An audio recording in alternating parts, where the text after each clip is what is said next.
All right, so let's go ahead and move on.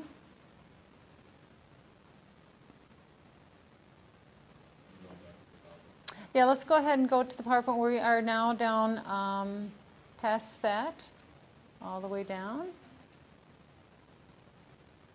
So, what elements, and this is where we are now going to break off into your grade level groups and find a table that's comfortable to sit at, because the rest of this is going to be guided group work. Getting you to start laying those foundations for your planning and hopefully get some things done today, because we only have, just a little under 2 hours. And I know some of you mentioned you had to leave. If you have to leave, it's fine. But this is a chance for you to get started in this conversation moving forward. We can come and check in. One other thing to please keep in mind, what do you think you need for technology needs? How do you do screen capturing, in other words? If that's something, you might have your own ideas about how you do screen capturing. You may have it provided by your district, but something that we use here at Kent ISD is Camtasia. And if that's something you need to let us know before you leave today, and we'll figure out how to get you access to that. And Camtasia is different than Awesome Screenshot. Awesome Screenshot is where you're capturing a part of what's on a website or on a document.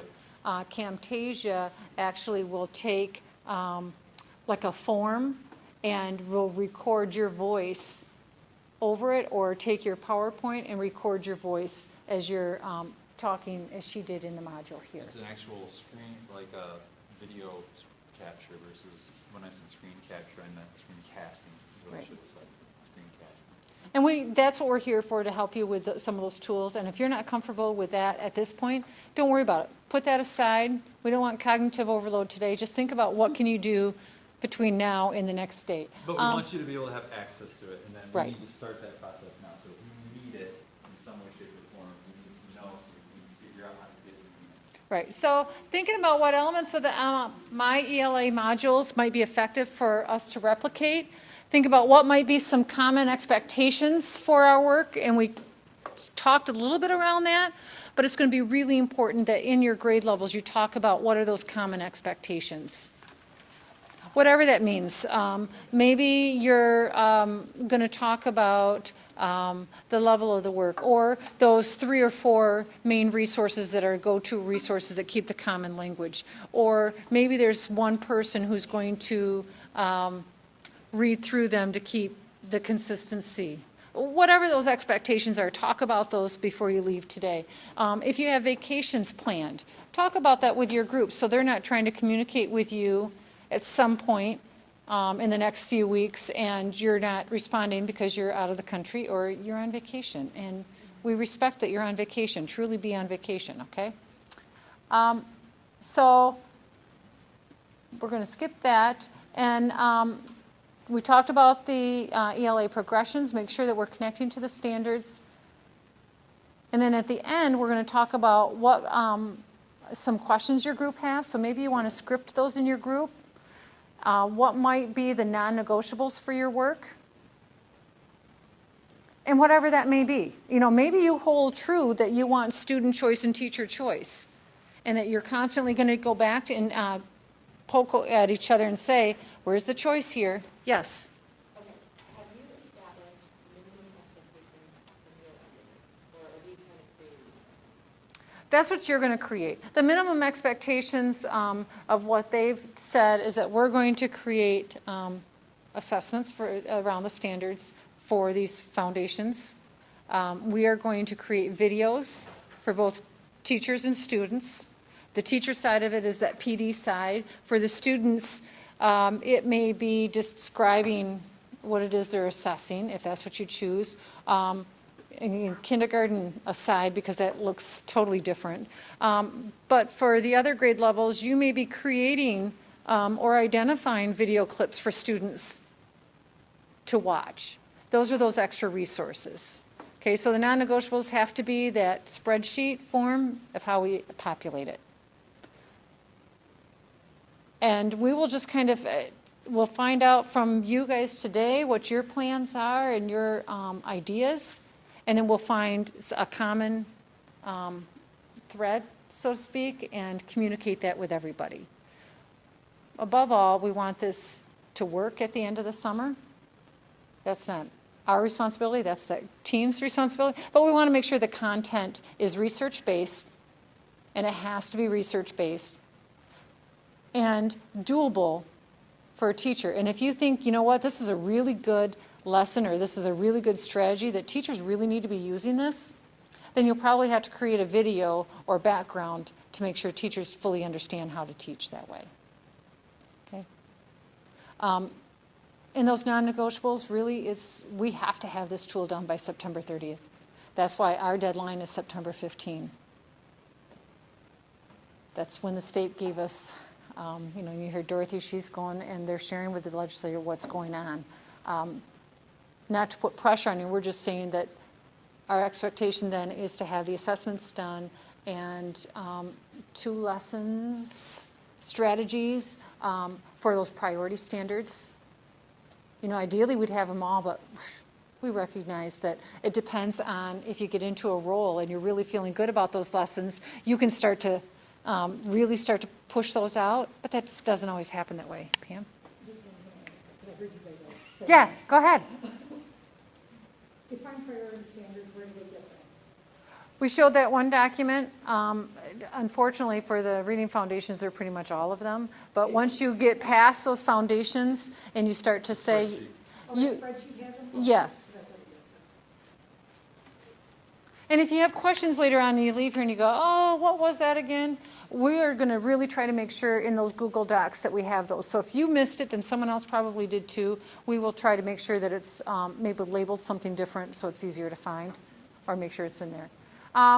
What are those elements each group will develop for these modular courses? So this is where this afternoon you're going to get in your groups and you're going to talk about what you're going to develop, and then start to say who's going to do what. So Mark made that spreadsheet that says where are the standards and who's going to do what.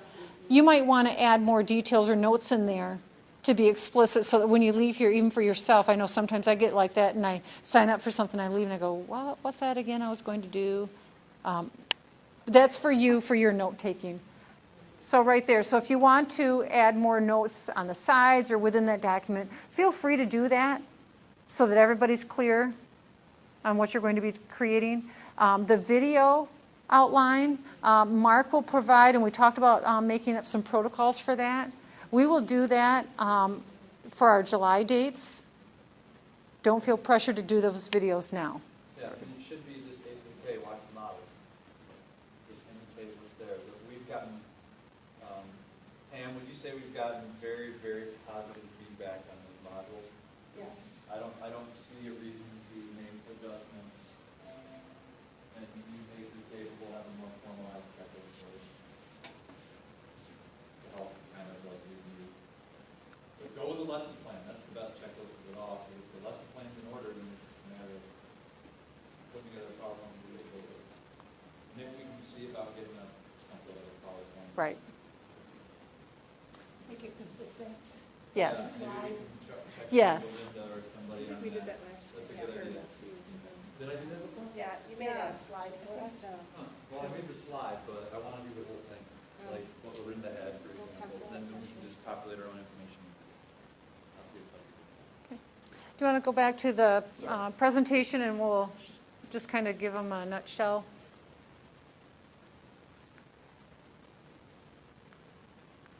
Okay, so group planning, this is what you're to do. The curriculum map piece for each course is their spreadsheet.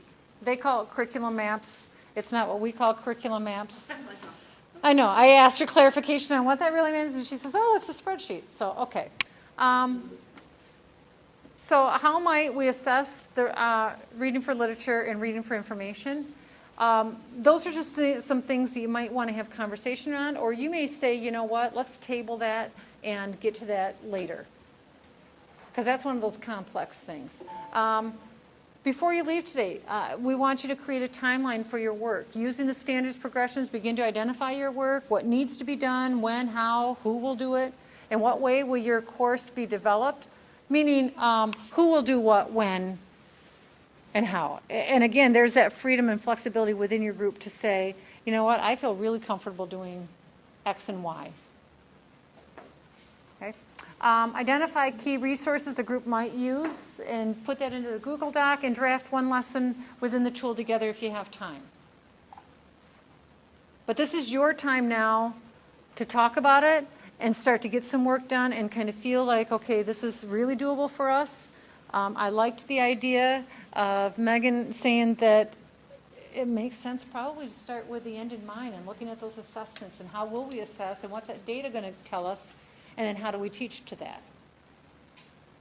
If that makes sense to your group, do that. If it doesn't, that's up to your group. Mark and I and Jen are here to support you and answer whatever questions you have today. And then make sure you have us their emails so that it's easy to contact us. Yep. And then talk about if your team needs another person, there's space for 1 to 2 people for each team. Now, I'm more concerned second grade because that's a little bit weaker. Yeah, so first and second grade, maybe if you guys know of somebody that would be helpful to those teams, let them know and see if they want you to invite them to participate. And if you're not familiar with Google Hangouts, we can show you how to use that tool. That is so easy. It's easier than having email or calling on a phone. So if you want to know how to use that tool to collaborate, especially if you're going to do more of a partnership. So, you know, if we say that we're going to work on the assessments together and not have to communicate with 2 other people the whole summer, the Google Hangout's a great way to do that because you can actually have a conversation and look at the tool at the same time on your screen. Okay. All right, so go ahead and get up and move, and that's your group planning time. Any questions beyond that? Okay. The only thing I'll say is before you start technically populating, give me about 20 minutes to get those spreadsheets copied and. That's his timeline. At 2:45, we are going to come back, or we want to come back and share with each other what your plan is, what your struggles might be, or what you've already thought through, because that would be beneficial for everyone else to hear as well. Okay? Double